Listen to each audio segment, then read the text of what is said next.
खिड़की के पार बारिश का शोर, बूंदें खिड़की पर गिर रही थीं जैसे आंसू। सुषमा बैठी थी खोई हुई। बारिश का मौसम था पर उसके जीवन में सूखा पड़ेड़ा था। अकेलापन जैसे साया उसके साथ साथ चलता था। पति विशाल काम में व्यस्त, बच्चे अपनी दुनिया में मस्त। सुषमा के मन में एक ही सवाल था, क्या यही है जिंदगी?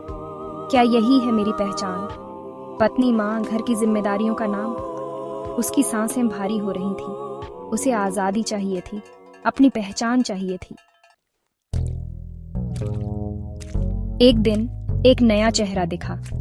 राहुल, विशाल का दूर का रिश्तेदार, पढ़ाई के लिए शहर आया था। विशाल ने उसे अपने घर में रहने की जगह दी। सुषमा के लिए यह एक बदलाव था।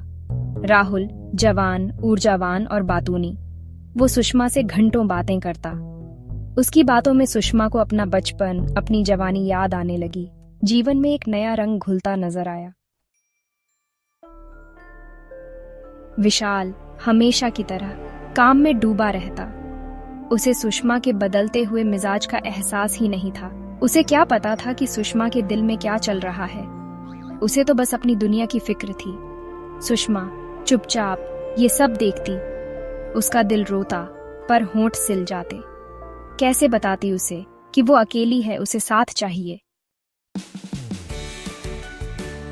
राहुल के आने से सुषमा के चेहरे पर मुस्कान लौट आई थी। वो फिर से हंसने लगी थी, गाने लगी थी। राहुल के साथ वो अपने खोए हुए सपनों को फिर से जीने लगी थी। उसे लगता था जैसे जिंदगी ने उसे एक और मौका दिया है, एक ऐसा मौका जहां वो खुद को फिर से पा सके। लेकिन किस्मत को कुछ और ही मंजूर था। एक दिन अचानक सुषमा को राहुल के बारे में एक ऐसी सच्चाई पता चली जिसने उसके पैरों तले जमीन खिसका दी। राहुल एक धोखेबाज निकला। उसने सुषमा की भावनाओं से खिलवाड़ किया था। उसका मकसद कुछ और ही था। सुषमा को अपनी आंखों पर यकीन नहीं हो रहा था। जिस राहुल को उसने अपना हमदर्द समझा, वो तो एक धोखेबाज निकला। उसका दिल टूट गया, जैसे शीशा चकनाचूर हो जाता है। उसे खुद पर गुस्सा आ रहा था। कैसे वो इतनी बड़ी भूल कर सकती थी? दिन बीतते गए पर सुषमा के जख्म हरे थे। वो खुद से सवाल कर रही थी, क्या गलती उसकी थी?